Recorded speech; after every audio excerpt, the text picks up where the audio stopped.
കിട്ടിയൊരു ഫ്രണ്ടാണ്.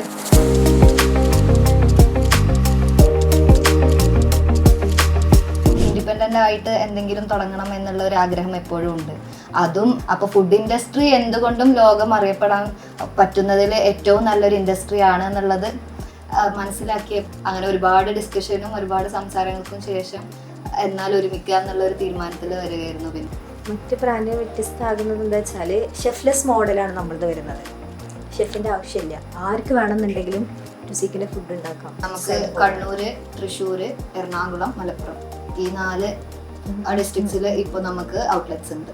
ലോകത്താകെ അറിയുന്ന ഒരുപാട് ഫ്രാഞ്ചൈസികളുണ്ട്. അതിലൊരു ഫ്രാഞ്ചൈസിൻ്റെ അടുത്ത് നിന്നാണ് നമ്മളിപ്പോൾ ഈ ഒരു വെല്ലുവിളികൾ ഫേസ് ചെയ്തുകൊണ്ടിരിക്കുന്നത്.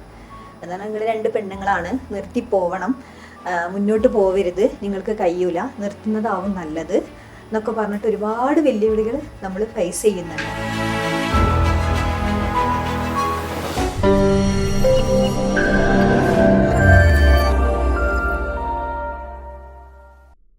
അക്കൗണ്ടിങ്, അധ്യാപനം എന്നീ 2 പ്രൊഫഷനുകളിൽ നിന്നും രുചികരമായ വേറൊരു രുചിയുടെ ലോകത്തേക്ക് ചുവട് വെച്ചിട്ടുള്ള 2 വനിതകളാണ് ഇന്ന് നമുക്കൊപ്പം ഉള്ളത്. ഫാത്തിമ മാമും ഹിബ മാമും, വെൽക്കം. നിങ്ങളുടെ ബ്രാൻഡ് ടുസീക്ക് കേൾക്കുമ്പോൾ തന്നെ സത്യത്തിൽ ആ പേരിന്റെ ഒരു യുണീക്നെസ് തോന്നുന്നുണ്ട്. സത്യത്തിൽ എന്താണ് ഈ ടുസീക്ക്? അതിന്റെ ഒരു മീനിങ് എന്താണ്? ടുസീക്ക് എന്ന് പറയുമ്പോൾ നമ്മുടെ പേരിൽ തന്നെ നമ്മുടെ ഒരു ഐഡിയ അല്ലെങ്കിൽ ബിസിനസിന്റെ കൺസെപ്റ്റ് അതിലുണ്ട്. ഈ 2 എന്നതുകൊണ്ട് നമ്മൾ ഉദ്ദേശിക്കുന്നത് ബ്രാൻഡിനെയും ഫ്രാഞ്ചൈസിയും ആണ്. അപ്പൊ നമുക്കറിയാം എന്തൊരു കാര്യമാണെങ്കിലും 2 ദിശയിൽ നിന്നുള്ള ആളുകൾ ഒരുമിക്കുമ്പോഴാണ് അതിന്റെ വിജയം വരുന്നത്. അപ്പൊ നമ്മുടെ ബ്രാൻഡിന്റെയും അതുപോലെ തന്നെ നമ്മുടെ ഫ്രാഞ്ചൈസീസിന്റെയും ഒരു വിഷൻ എന്ന് പറയുന്നതും ആഗ്രഹം എന്ന് പറയുന്നതും ഒക്കെ ഒരേ ദിശയിലൂടെ ആണെങ്കിലാണ് നമുക്ക് 2 പേർക്കും അതൊരു സക്സസിലോട്ട് കൊണ്ടുവരാൻ പറ്റുന്നത്. അപ്പോൾ ആ ഒരു സക്സസിന് വേണ്ടിയിട്ടുള്ള ഒരുമിച്ചുള്ള പരിശ്രമത്തിനെയാണ് ഈ 2 എന്നുള്ള അത് നമ്മൾ സൂചിപ്പിക്കുന്നത്. അതുപോലെ തന്നെ നമ്മുടെ ബ്രാൻഡിന്റെ ഹൈലൈറ്റ് ആണ് ക്യൂ എലമെന്റ് ആണ് നമ്മുടെ ബ്രാൻഡ് എന്ന് പറയുന്നത്. ക്യൂ കൊണ്ട് ഉദ്ദേശിക്കുന്നത് ക്വാളിറ്റി, ക്വാണ്ടിറ്റി, അതുപോലെ തന്നെ ക്വിക്ക് സർവീസ്. ക്യൂവിന് പോലൊരു മീനിങ് ഉണ്ട് അല്ലേ? അതെ അതെ. അപ്പൊ ഈ ഒരു 2 പേരുടെ ഷെയർഡ് വിഷനും അതുപോലെ തന്നെ നമ്മുടെ ഈ ക്യൂവിന്റെ എലമെന്റ്സിനെയും കൂടി റിയൽ ആയിട്ട് എക്സ്പീരിയൻസ് ചെയ്യുക എന്നുള്ളതാണ് സി എന്നുകൊണ്ട് നമ്മൾ ഉദ്ദേശിക്കുന്നത്. അതിന്റെ ഒരു ടോട്ടലാണ് ടു സീക്ക് എന്ന് പറയുന്നത്. സത്യത്തിൽ അടിപൊളിയാട്ടോ. ഞാൻ ആ പേര് കണ്ടപ്പോഴേ നിങ്ങൾ അത്രയും മീനിങ് അതില് അതായത് ഒളിഞ്ഞു കിടപ്പുണ്ടെന്ന് വിചാരിച്ചിട്ടില്ല. എന്തായാലും അടിപൊളി പേരാണ്. പിന്നെ ഫാത്തിമ മാം അബാക്കസ് ട്രെയിനർ ആയിരുന്നു, പിന്നെ അതുപോലെ അക്കൗണ്ടന്റ് അങ്ങനെയൊക്കെ ആയിരുന്നു.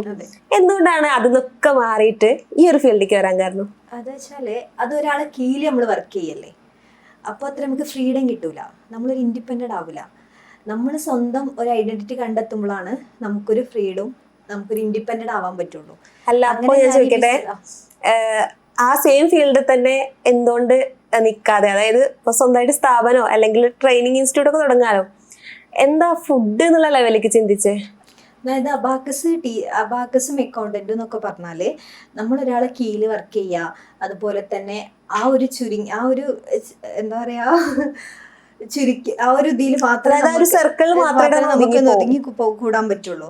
പക്ഷെ നമുക്ക് ലോകം അറിയണം, ഒരു ഗ്ലോബലായിട്ട് നമുക്ക് എല്ലാവരും അറിയപ്പെടണം എന്നുണ്ടെന്നുണ്ടെങ്കിൽ നമ്മളൊരു ഫ്രാഞ്ചൈസി എന്നല്ല, ഒരു നമുക്ക് അറിയപ്പെടുന്ന ഒരു ബിസിനസ് എന്ന ഇതിലേക്ക് കൊണ്ടുവരാം. കഴിക്കുന്ന ടേസ്റ്റിൽ ആളുകൾ ഇത് ടുസീക്കിൻ്റെതാണ് എന്നുള്ളത് കൈവേ നമുക്ക് പുറത്ത് കൊണ്ടുവരാം, ഒരു ഐഡന്റിറ്റി നമ്മൾ കൊണ്ടുവരും അല്ലേ? ഓക്കെ.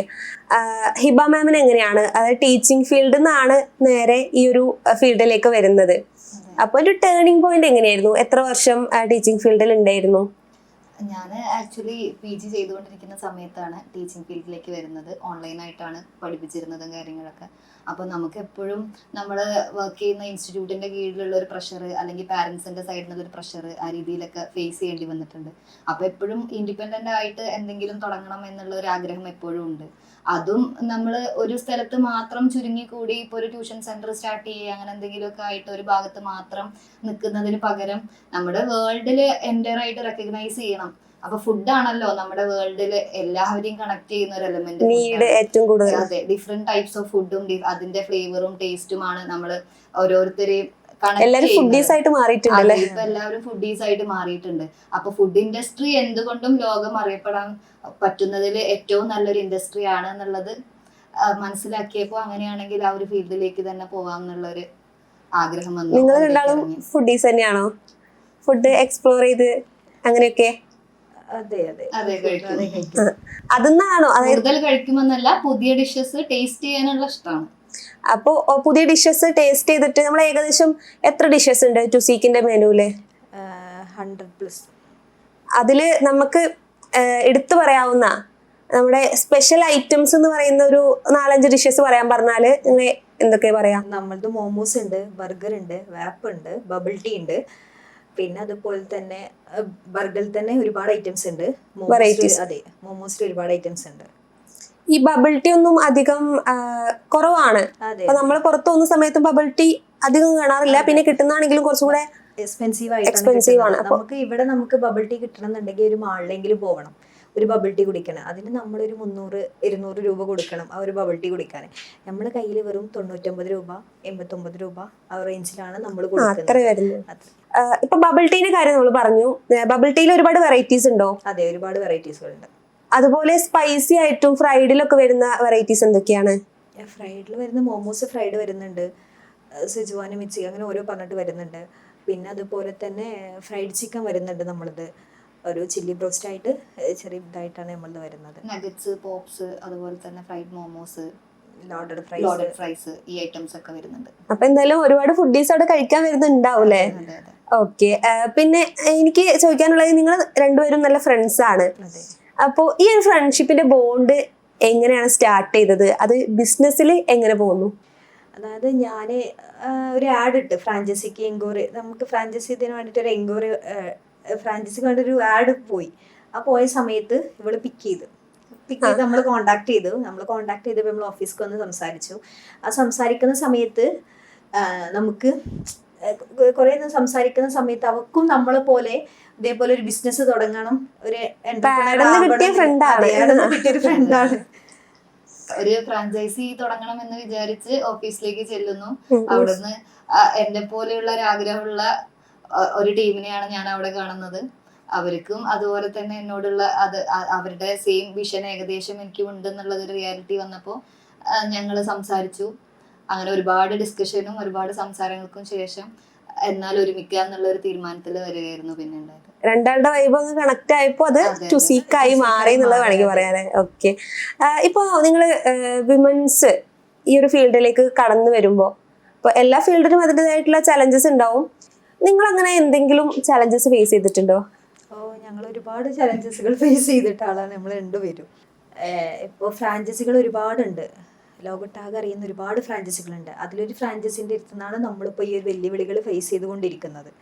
അതാണ് നിങ്ങൾ 2 പെണ്ണുങ്ങളാണ്, നിർത്തി പോവണം, മുന്നോട്ട് പോവരുത്, നിങ്ങൾക്ക് കഴിയൂല, നിർത്തുന്നതാവും നല്ലത് എന്നൊക്കെ പറഞ്ഞിട്ട് ഒരുപാട് വെല്ലുവിളികൾ നമ്മൾ ഫേസ് ചെയ്യുന്നുണ്ട്. മെസ്സേജസ് ആയിട്ടും കോളായിട്ടും നമ്മളിങ്ങനെ ഫേസ് ചെയ്തുകൊണ്ടിരിക്കും എപ്പോഴും ആ പ്രശ്നങ്ങൾ. അതായത് നിങ്ങൾ 2 വിമൻസ് അവിടെ വന്നത് കൊണ്ട് ബാക്കൗട്ട് ചെയ്യണം എന്നുള്ള രീതിക്കാണോ? Okay okay. പ്രമുഖമായിട്ടുള്ള ബ്രാൻഡ് തന്നെയാണ്. അപ്പൊ നമ്മള് ലേഡീസ് ആയത് കാരണം പെട്ടെന്ന് നമ്മളെ തളർത്താനാവും, അല്ലെങ്കിൽ ഒന്ന് പേടിപ്പിച്ച് ഭീഷണിപ്പെടുത്തി കഴിഞ്ഞാൽ നമ്മൾ ബാക്ക് ഓഫ് ചെയ്യും എന്നുള്ളത് കൊണ്ടായിരിക്കണം നമുക്ക് നിരന്തരമായിട്ട് പ്രശ്നങ്ങൾ ക്രിയേറ്റ് ചെയ്തുകൊണ്ടേയിരിക്കുന്നുണ്ട് അവരെങ്ങനെയാ ഫോണിലൂടെ ബന്ധപ്പെടുകയാണോ ചെയ്യുന്നത്?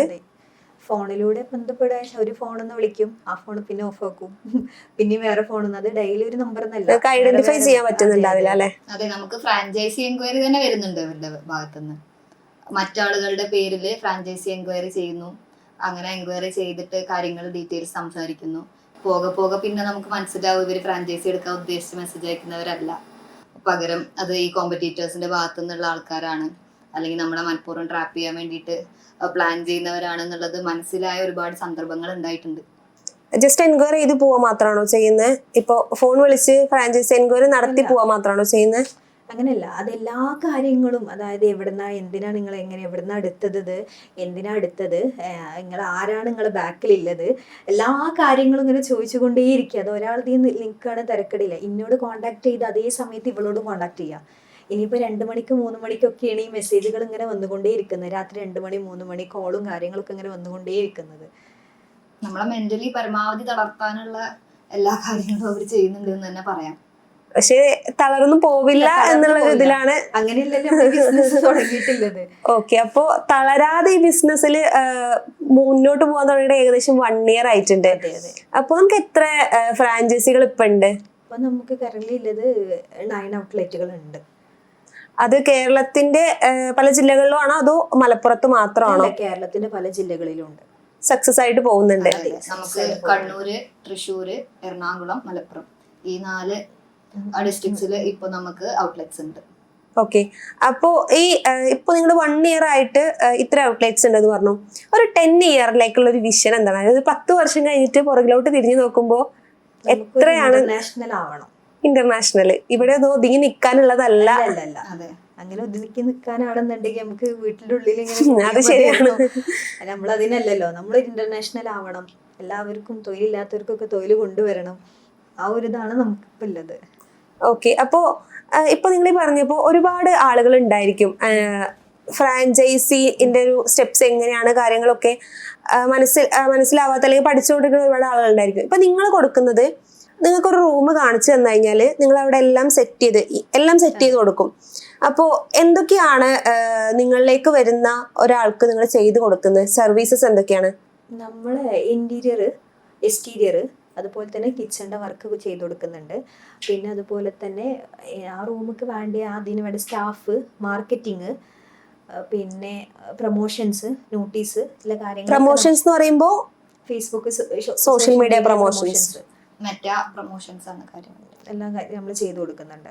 അപ്പോ അതിന് എന്തെങ്കിലും തരത്തിലുള്ള ഈ എഗ്രിമെന്റ്സോ അങ്ങനെ എന്തെങ്കിലും ഉണ്ട്? എത്ര ടൈം പീരീഡ്, അതോ ലൈഫ് ടൈം ചെയ്ത് കൊടുക്കും? എങ്ങനെയാണ് നമ്മളെ എഗ്രിമെന്റ് എന്ന് പറയുന്നത്? 5 വർഷത്തിനാണ്.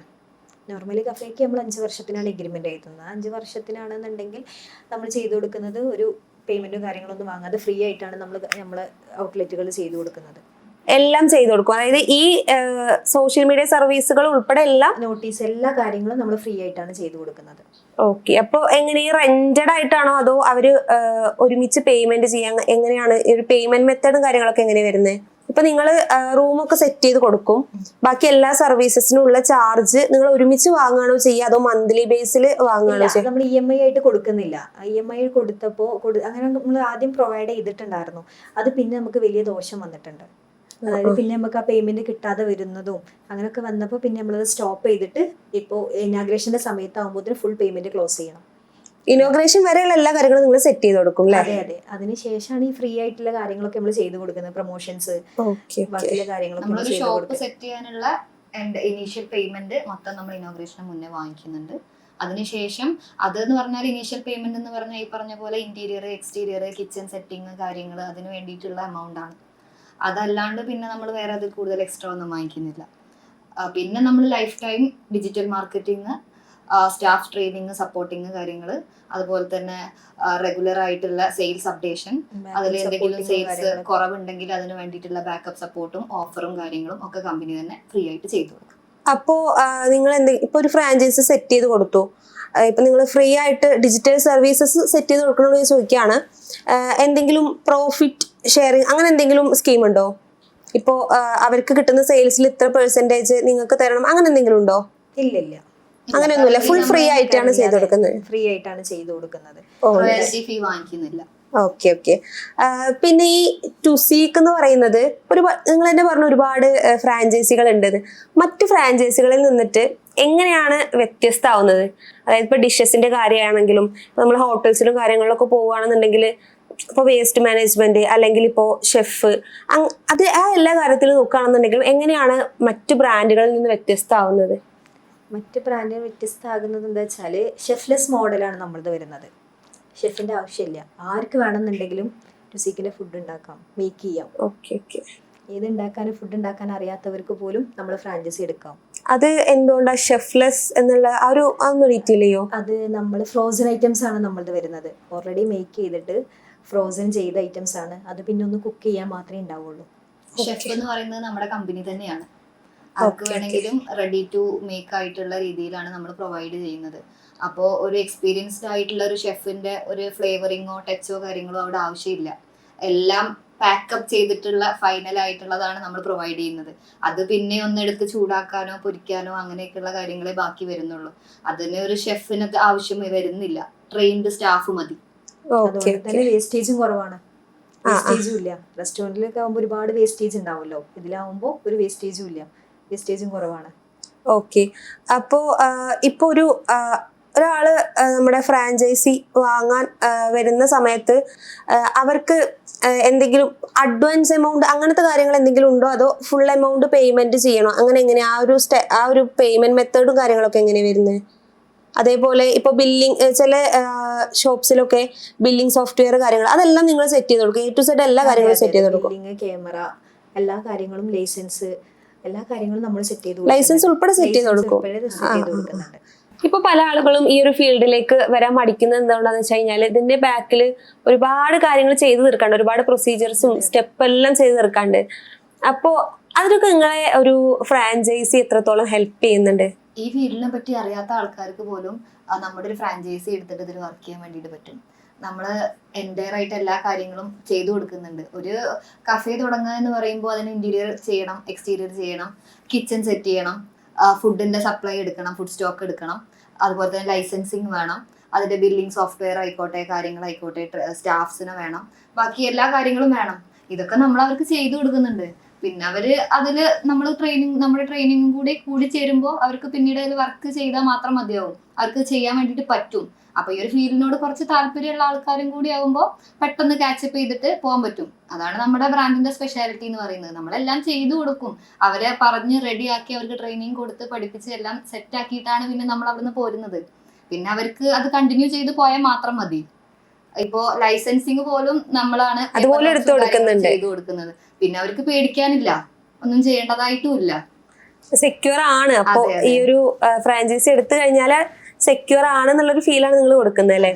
അപ്പോൾ നിങ്ങൾ ഈ 2 സ്ത്രീകൾ മാത്രം ഈ ഒരു ഫീൽഡിലേക്ക് ഇറങ്ങി ഒരു 1 ഇയർ കഴിഞ്ഞു, ഒരുപാട് ഫ്രാഞ്ചൈസികൾ വന്നു, ഒരുപാട് സ്ത്രീകളുണ്ട്. അതായത് ഇപ്പോഴും സേഫ് സോണിൽ നിൽക്കുന്ന സ്ത്രീകൾ, അല്ലെങ്കിൽ പുറത്തൊരു ബിസിനസ്സിന് തയ്യാറാവാത്ത മീൻസ് താല്പര്യം ഉണ്ടാവും ഉള്ളില്, പക്ഷെ അങ്ങോട്ട് പുറത്തോട്ട് വരൂല. അങ്ങനത്തെ ഒരു നമ്മുടെ ഒരു ക്യാരക്ടർ അല്ലെങ്കിൽ ഒരു പേടിയായിരിക്കും, ചിലപ്പോൾ അതൊരു കോൺഫിഡൻസ് ഇല്ലായ്മയായിരിക്കും. അങ്ങനത്തെ സ്ത്രീകൾക്ക് സത്യം പറയുകയാണെങ്കിൽ നിങ്ങളൊരു ഇൻസ്പിറേഷൻ ആണ്. അവരോടൊക്കെ എന്താ പറയാനുള്ളത്, അല്ലെങ്കിൽ അവർക്ക് കൊടുക്കാനുള്ള ഒരു മെസ്സേജ് എന്താണ്? നമുക്ക് എന്താ പറയാനുള്ളതെന്ന് വെച്ചാല്, അങ്ങനെ ഒരു ആഗ്രഹം ഉണ്ടെങ്കിൽ നമ്മുടെ ആ സേഫ് സോൺ എന്നൊക്കെ പുറത്ത് വന്നിട്ട് കോൺഫിഡൻസോട് കൂടി അതിനു വേണ്ടി വർക്ക് ചെയ്യാം. ഒരുപാട് ബുദ്ധിമുട്ടുകൾ ഉണ്ടാവും, അത് ഫേസ് ചെയ്യേണ്ടി വരും. നമുക്ക് ചാലഞ്ചസ് വരുമ്പോൾ നമ്മൾ എത്രത്തോളം അതിനെ ഓവർകം ചെയ്യുന്നോ അത്രത്തോളം ആണ് നമ്മുടെ സക്സസ് എന്ന് പറയുന്നത്. അപ്പോൾ കോൺഫിഡൻസ് ആണ് നമുക്ക് വേണ്ടത്, ആഗ്രഹം മാത്രം ഉണ്ടായിട്ട് കാര്യമില്ല. ആഗ്രഹത്തിന്റെ കൂടെ നമുക്കത് ചെയ്യാൻ പറ്റും എന്നുള്ള കോൺഫിഡൻസും കൂടി ആവുമ്പോൾ നമുക്കതിന് പറ്റും. നമ്മൾ വിചാരിച്ച ഒരു രീതിയിലേക്ക് ഇന്നല്ലെങ്കിൽ നാളെ നമുക്ക് എത്തിപ്പെടാൻ വേണ്ടിയിട്ട് പറ്റും. അതിനുവേണ്ടി നമ്മൾ പരിശ്രമിക്കണം, അത്രയേ ഉള്ളൂ. ഓക്കെ, അപ്പോൾ നിങ്ങൾ ഇപ്പോൾ ഫാത്തിമ മാം ആണെങ്കിലും ഒരു ട്രെയിനർ ആയിരുന്നു, അതുപോലെ അക്കൗണ്ടന്റ് ഒക്കെ ആയിരുന്നു. സേഫ് സോണിലുള്ള ഒരു ജോബായിരുന്നു. അത് നമ്മുടെ വീട്ടുകാർക്കാണെന്നുണ്ടെങ്കിലും ചില വീട്ടുകാർക്ക് സേഫ് സോണിലുള്ള ജോബ് നമ്മൾ സേഫ് ആവണം എന്നാണല്ലോ വീട്ടുകാർ ആഗ്രഹിക്കുക. അപ്പോൾ അതിന്ന് സേഫ് സോണിൽ നിന്ന് പുറത്തു വന്ന് ഈ ഒരു ബിസിനസ്സിലേക്ക് വന്നപ്പോൾ വീട്ടുകാരുടെ ഒരു സപ്പോർട്ട് എങ്ങനെയായിരുന്നു? വീട്ടുകാരുടെ സപ്പോർട്ട് എങ്ങനെയാ വെച്ചാൽ, ഞാൻ എന്ത് ചെയ്താലും അവർക്ക് പ്രശ്നമില്ല. എന്ത് ചെയ്ത് കഴിഞ്ഞാലും അത് വിജയിക്കണം എന്നുള്ളൊരിത് മാത്രമേ അവർക്കുള്ളൂ. എന്തിനും സപ്പോർട്ട് നിൽക്കുന്ന വീട്ടുകാരാണ്. എന്ത് ചെയ്താലും എന്താക്കിയാലും അവർ 100% സപ്പോർട്ടിങ് ഉണ്ട്. അതുകൊണ്ടാണ് ഞാൻ ഇന്ന് ഇവിടെ ഇരിക്കുന്നത്. അതായത് വീട്ടുകാരുടെ സപ്പോർട്ടും കൂടെ നന്നായിട്ടുണ്ട്. അപ്പോൾ ഹിബ മാമിന് എങ്ങനെയായിരുന്നു വീട്ടുകാരുടെ സപ്പോർട്ട്? അത് ടീച്ചിങ് എന്ന നേരെ ഈ ഒരു ഫുഡിന്റെ ഇൻഡസ്ട്രിക്ക് വരുമ്പോൾ എങ്ങനെയായിരുന്നു? നല്ല സപ്പോർട്ട് തന്നെയായിരുന്നു. ഇപ്പോൾ നമ്മൾ ഒരു സേഫ് സോണിൽ നിൽക്കുമ്പോൾ, ഒരു ജോബിലേക്ക് നിന്ന് കഴിഞ്ഞ് അതിൽ നിന്ന് നമ്മളൊരു ബിസിനസ്സിലേക്ക് ഇറങ്ങുമ്പോൾ പറഞ്ഞല്ലോ ഒരുപാട് പ്രശ്നങ്ങൾ ഉണ്ടാവും. ഈവൻ ഫിനാൻഷ്യലി പോലും നമുക്ക് പ്രശ്നങ്ങൾ ഉണ്ടാവും. പക്ഷേ അതിനൊക്കെ നമ്മുടെ കൂടെ വീട്ടുകാർ കുഴപ്പമില്ല, ഞങ്ങൾ നോക്കിക്കോളാം എന്ന് പറഞ്ഞിട്ട് ബാക്കിൽ നിൽക്കുന്നതുകൊണ്ടാണ് നമുക്ക് ഇതിലേക്ക് മുന്നിട്ട് ഇറങ്ങാൻ പറ്റുന്നത്. അപ്പോൾ എല്ലാവരും വിചാരിക്കുന്ന പോലെ സ്റ്റാർട്ടിങ്ങിൽ നമുക്ക് ചിലപ്പോൾ ഒരു ബിസിനസ്സിന് ഒരുപാട് പ്രോഫിറ്റ് ഒന്നും കിട്ടിക്കൊള്ളണമെന്നില്ല. അപ്പൊ നമ്മളെ മെന്റലി സപ്പോർട്ട് ചെയ്യാനും അതുപോലെ തന്നെ ഫിനാൻഷ്യലി സപ്പോർട്ട് ചെയ്യാനും നമ്മുടെ ബാക്കിൽ ആൾക്കാര്, അത് ഫാമിലി ആയിക്കോട്ടെ, ഫ്രണ്ട്സ് ആയിക്കോട്ടെ, വെൽവിഷേഴ്സ് ആയിക്കോട്ടെ, ആരാണെങ്കിലും അത് നമ്മുടെ കൂടെ ഉണ്ട് എന്നുള്ളത് കൊണ്ടാണ് നമ്മളിപ്പോ ഈ ഒരു നിലയിൽ ഇപ്പൊ ഇവിടെ വന്നിരിക്കുന്നത്. ആരെങ്കിലും ചോദിച്ചിട്ടുണ്ടോ നിങ്ങളോട് ആ ഒരു വർക്ക് മാറിയിട്ട് എന്തിനാ ഈ ഒരു പരിപാടിക്കൊക്കെ പോകുന്നേ എന്നുള്ള ആരെങ്കിലും ചോദിച്ചിട്ടുണ്ടോ? അങ്ങനെ എന്തെങ്കിലും എക്സ്പീരിയൻസ് ഉണ്ടായിട്ടുണ്ടോ? അതെ, എന്തിനാ അന്ന് പോകുന്നത്? എനിക്ക് വീട്ടിലിരുന്നാ പോരെ, വീട്ടിലിരുന്നിട്ടുള്ള ജോലി ചെയ്താൽ പോരെ, എന്താ ഇങ്ങനെ രാവും എന്താ പറയാ, എന്താ ഉറക്കമൊന്നും ഇല്ലാതെ വെറുതെ കിടന്ന് കഷ്ടപ്പെടുന്ന, ലാസ്റ്റ് ഒന്നും ഉണ്ടാവില്ല, അത് എനിക്ക് ഇവിടെ വെച്ച് നിർത്തുന്നതാ നല്ലതെന്നൊക്കെ ഒരുപാട് ആൾക്കാർ പറഞ്ഞിട്ടുണ്ട്. അങ്ങനെ പറയുന്നവർക്കൊക്കെ മുന്നിൽ സത്യം പറഞ്ഞാൽ നിങ്ങളൊരു സക്സസ് തന്നെയാണ്. കാരണം തുടങ്ങി ഒരു 1 year ആകുമ്പോഴത്തേക്കും ഒരുപാട് ഫ്രാഞ്ചൈസികളും കാര്യങ്ങളൊക്കെ ഉണ്ടല്ലോ. പിന്നെ ഇപ്പോ നിങ്ങൾ രണ്ടുപേരും ഒരുപാട് ടൈം ഈ ഒരു ബിസിനസ്സിന് വേണ്ടി സ്പെൻഡ് ചെയ്യുന്നത് നമുക്കറിയാം. തുടക്കത്തിൽ ഏതൊരു ബിസിനസ്സിനും അതിൻ്റെതായിട്ടുള്ള സ്ട്രഗിൾസും കാര്യങ്ങളൊക്കെ ഉണ്ടായിരിക്കും. അപ്പോൾ ഫാമിലി ടൈം എങ്ങനെയാണ് ഇതിനിടയിൽ കണ്ടെത്തുന്നത്? ഫാമിലി ടൈം നമുക്ക് സ്റ്റാർട്ടിങ് സ്റ്റേജിൽ കുറവായിരിക്കും. അത് നമ്മുടെ ഫാമിലിയും അതുപോലെ തന്നെ മനസ്സിലാക്കി നമ്മുടെ ഫ്രീ ആയിട്ടുള്ള ടൈം എപ്പോഴാണെന്ന് ചിലപ്പോൾ നമുക്ക് പറയാൻ പറ്റില്ല. ചിലപ്പോൾ ഒരു ടൈമിൽ നമ്മൾ ഫ്രീ ആയിരിക്കും ഇന്ന്, നാളെ ചിലപ്പോൾ നമ്മൾ ആ ടൈമിൽ ഫ്രീ ആയിരിക്കില്ല. അപ്പോൾ അത് നേരത്തെ പറഞ്ഞ പോലെ ഫാമിലീൻ്റെ ഒരു സപ്പോർട്ടും കൂടെ കൂടിയിട്ട് ഒരുമിച്ചൊരു ഫാമിലി ടൈം കണ്ടുപിടിക്കാന്നേ ഉള്ളൂ. അതല്ലാതെ നമുക്ക് കൃത്യമായിട്ട് അത് മെയിൻറ്റെയിൻ ചെയ്ത് പോകാൻ പറ്റുമെന്ന് ബാക്കിലേക്ക് നോക്കിക്കഴിഞ്ഞാൽ അത് പറ്റില്ല എന്ന് തന്നെയാണ് അതിൻ്റെ ഉത്തരം. ഇപ്പൊ നമ്മുടെ ഒരു സ്ട്രഗ്ലിംഗ് സ്റ്റേജ് കഴിഞ്ഞ് തുടങ്ങി വരുന്നേ ഉള്ളൂ. നമ്മൾ സക്സസ് ആവുന്നത് വരെ നമുക്ക് 24 hour വർക്കാണ്. അതിൻ്റെ ഇടയിൽ ഫാമിലി നമ്മുടെ കൂടെ നിൽക്കുന്നുണ്ട്. അതാണ് നമ്മുടെ ഫാമിലി ടൈം എന്ന് പറയുന്നത്. അപ്പോൾ എന്തായാലും ഫാമിലിന്റെ സപ്പോർട്ട് ചെയ്യുന്ന ഒരുപാട് ആളുകളുടെ സപ്പോർട്ടൊക്കെ കൊണ്ട് കുറച്ചു കാലം കഴിയുമ്പോഴത്തേക്കും നിങ്ങളെ ആഗ്രഹം പോലെ നല്ലൊരു ബ്രാൻഡ് ആയിട്ട് വളർന്നു വരട്ടെ. Best wishes. Thank you.